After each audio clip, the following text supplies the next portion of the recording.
ವಾರ್ತೆಗಳು November 25.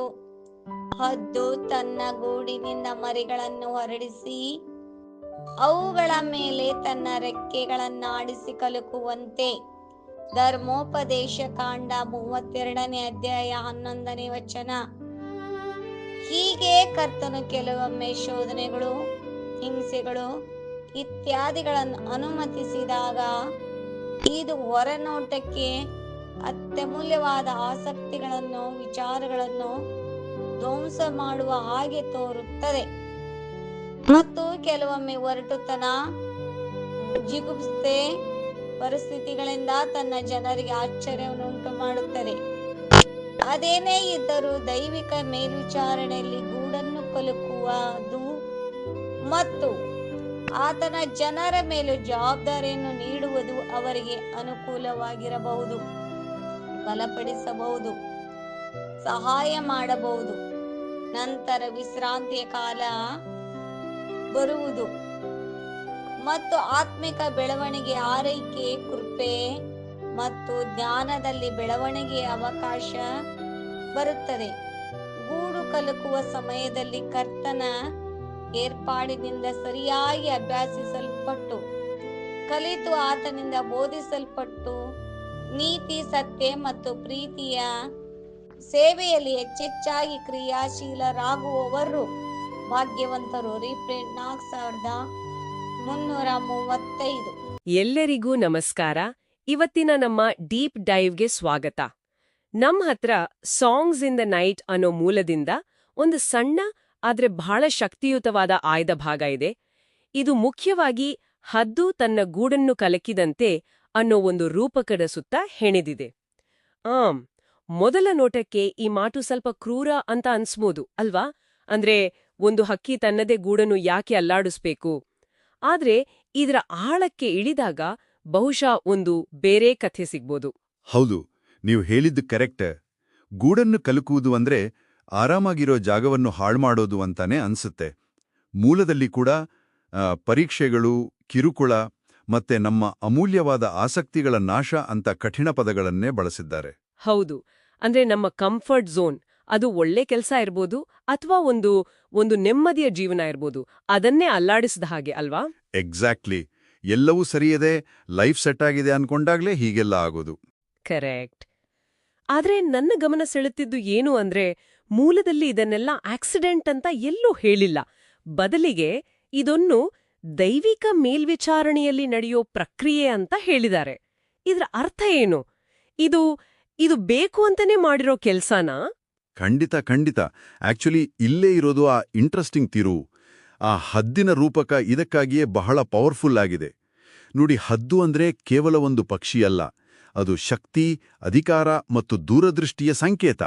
So ಇಲ್ಲಿ ನಡೀತಿರೋದು ಯಾವುದೋ ಸಾಮಾನ್ಯ ಅಲ್ಲಾಡಿಸುವಿಕೆಯಲ್ಲ. ಇದರ ಗುರಿ ನಾಶ ಮಾಡೋದಲ್ಲ, ಬದಲಿಗೆ ನಮ್ಮನ್ನು ಜಡತ್ವದಿಂದ ಪಾರು ಮಾಡುವುದು. ಓ ಹಾಗ.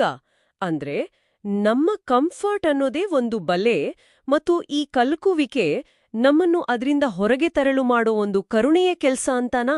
ಪರ್ಫೆಕ್ಟ್. ಮೂಲದಲ್ಲಿ ಈ ಪ್ರಕ್ರಿಯೆಯನ್ನು ಅನುಕೂಲಕರ ಅಂತ ಕರೆಯಲಾಗಿದೆ. ಯಾಕಂದ್ರೆ ಯೋಚನೆ ಮಾಡಿ, ಗೂಡಿನಲ್ಲಿ ಆರಾಮಾಗಿ ಕೂತ್ರೆ ಹಕ್ಕಿಮರಿ ಹಾರೋದನ್ನ ಕಲಿಯೋದೇ ಇಲ್ಲ. ಹಾರಾಟ ಕಲಿಬೇಕಂದ್ರೆ ಗೂಡಿನಿಂದ ಹೊರಗೆ ಕಾಲಿಡ್ಲೇಬೇಕು. ಹಾಗೆಯೇ ನಮ್ಮ ನಿಜವಾದ ಶಕ್ತಿ ತಿಳಿಬೇಕಂದ್ರೆ ಈ ತರದ ಸವಾಲುಗಳು ಬೇಕಾಗುತ್ತವೆ. ಇದರ ಉದ್ದೇಶ ನೋವು ಕೊಡುವುದಲ್ಲ, ನಮ್ಮ ಸಾಮರ್ಥ್ಯವನ್ನ ಹೆಚ್ಚಿಸುವುದು. ಹಾಗಾದ್ರೆ ಇದು ಒಂದೇ ಸಲ ಆಗಿ ಮುಗಿದು ಹೋಗೋ ಘಟನೆನಾ, ಅಥವಾ ಇದರಲ್ಲೇನಾದ್ರೂ ಒಂದು ಪ್ಯಾಟರ್ನ್ ಇದೆಯಾ? ಯಾಕಂದ್ರೆ ಜೀವನದಲ್ಲಿ ಕಷ್ಟಗಳು ಬರ್ತಾನೆ ಇರ್ತಾವಲ್ಲ. ಒಳ್ಳೆ ಪ್ರಶ್ನೆ ಕೇಳಿದ್ರಿ. ಮೂಲದ ಪ್ರಕಾರ ಇದೊಂದು ಚಕ್ರ, ಒಂದು ಸೈಕಲ್ ಮಾದರಿ. ಮೊದಲು ಗೊಂದಲದ ಕಲುಕುವಿಕೆ, ಆಮೇಲೆ ವಿಶ್ರಾಂತಿ ಮತ್ತು ಅವಕಾಶದ ಸಮಯ. ಈ ಎರಡನೇ ಹಂತ ಬಹಳ ಮುಖ್ಯ. ವಿಶ್ರಾಂತಿಯ ಸಮಯ, ಆ ಬಗ್ಗೆ ಇನ್ನಷ್ಟು ಹೇಳಿ. ಅದು ಸುಮ್ನೆ ಉಸಿರು ತೆಗೆದುಕೊಳ್ಳಕ್ಕೆ ಸಿಗೋ ಬ್ರೇಕ್ ಥರನಾ, ಅಥವಾ ಅಲ್ಲಿಯೇ ನಿಜವಾದ ಟ್ರೈನಿಂಗ್ ನಡೆಯುತ್ತಾ? ಅದು ಬ್ರೇಕ್ ಮಾತ್ರ ಅಲ್ಲ, ಆ ವಿಶ್ರಾಂತಿಯ ಸಮಯದಲ್ಲಿಯೇ ನಿಜವಾದ ಬೆಳವಣಿಗೆ ಆಗೋದು. ಮೂಲದ ಪ್ರಕಾರ ಅದು ಆಧ್ಯಾತ್ಮಿಕ ಸುಧಾರಣೆ, ಸಾಂತ್ವನ, ಅನುಗ್ರಹ ಮತ್ತು ಜ್ಞಾನದಲ್ಲಿ ಬೆಳವಣಿಗೆಗೆ ಸಿಗೋ ಅವಕಾಶ. ಅಂದ್ರೆ ಕಷ್ಟದ ಅನುಭವದಿಂದ ಪಾಠ ಕಲಿಯುವ ಮತ್ತು ನಮ್ಮನ್ನು ನಾವು ಇನ್ನಷ್ಟು ಗಟ್ಟಿ ಮಾಡಿಕೊಳ್ಳುವ ಸಮಯ ಅದು. ಸರಿ, ಇದೆಲ್ಲ ವೈಯಕ್ತಿಕ ಬೆಳವಣಿಗೆಗೆ ಆಯ್ತು. ಆದ್ರೆ ಇದರ ಅಂತಿಮ ಗುರಿ ಏನು? ಮೂಲದಲ್ಲಿ ಇದರ ಅಂತಿಮ ಗುರಿ ಜನರನ್ನು ದೇವರ ಸೇವೆಯಲ್ಲಿ ಹೆಚ್ಚು ಹೆಚ್ಚು ಸಕ್ರಿಯರನ್ನಾಗಿ ಮಾಡುವುದು ಅಂತ ಹೇಳಿದ್ದಾರೆ. ಆದ್ರೆ ಪ್ರಾಕ್ಟಿಕಲ್ ಆಗಿ ಯೋಚನೆ ಮಾಡಿದ್ರೆ ಆ ನೋವಿನಿರೋ ವ್ಯಕ್ತಿಗೆ ತನ್ನ ವೈಯಕ್ತಿಕ ನೋವನ್ನು ಸತ್ಯ ಮತ್ತು ಪ್ರೀತಿಯ ಸೇವೆ ಅನ್ನೋ ದೊಡ್ಡ ಉದ್ದೇಶಕ್ಕೆ ಜೋಡಿಸೋದು ಸ್ವಲ್ಪ ಕಷ್ಟ ಅಲ್ವಾ? ಖಂಡಿತ ಕಷ್ಟ, ಅದರಲ್ಲಿ ಎರಡು ಮಾತಿಲ್ಲ. ಆದರೆ ಮೂಲ ಹೇಳ್ತಿರೋದು ನೋವನ್ನು ಮರೆತು ಸೇವೆ ಮಾಡಿ ಅಂತ ಅಲ್ಲ. ಬದ್ಲಿಗೆ ಆ ನೋವಿನಿಂದ ನೀವು ಗಳಿಸಿದ ಹೊಸ ಶಕ್ತಿ, ಹೊಸ ಜ್ಞಾನ ಇದೆಯಲ್ಲ, ಅದು ನಿಮ್ಮನ್ನು ಆ ಸೇವೆಗೆ ಸಿದ್ಧಗೊಳಿಸುತ್ತೆ. ಯಾರು ಹಾರುವುದನ್ನು ಕಲ್ತಿರ್ತಾರೋ ಅವರು ಇತರರಿಗೆ ದಾರಿ ತೋರಿಸಬಲ್ಲರು. ಅದಕ್ಕಾಗಿಯೇ ಮೂಲವು ಇಂತಹ ಅನುಭವಗಳಿಂದ ಕಲಿಯುವರನ್ನು ಸಂತೋಷಿಗಳು ಅಂತ ಕರೆಯೋದು. ವಾವ್! ಹಾಗಾದ್ರೆ ನಾವು ನೋಡಿದ ಈ ಇಡೀ ಚಿತ್ರಣವನ್ನ ಒಟ್ಟಿಗೆ ಸೇರಿಸೋದಾದ್ರೆ ಒಂದು ಕ್ರೂರ ಘಟನೆಯಂತೆ ಕಂಡಿದ್ದು ಕೊನೆಗೆ ಉದ್ದೇಶಪೂರ್ವಕವಾದ ನಮ್ಮನ್ನು ಬೆಳೆಸುವ ಒಂದು ಪ್ರಕ್ರಿಯೆಯಾಗಿ ಕಾಣಿಸುತ್ತೆ. ಇದರ ಗುರಿ ನಮ್ಮನ್ನು ಮುರಿಯೋದಲ್ಲ, ಬದಲಿಗೆ ನಮ್ಮ ರೆಕ್ಕೆಗಳಿಗೆ ಹಾರುವ ಶಕ್ತಿ ನೀಡೋದು. ಹೌದು. ಇದು ಕೇಳುಗರಿಗೆ ಆಲೋಚಿಸಲು ಒಂದು ಪ್ರಶ್ನೆಯನ್ನು ಹುಟ್ಟುಹಾಕುತ್ತೆ.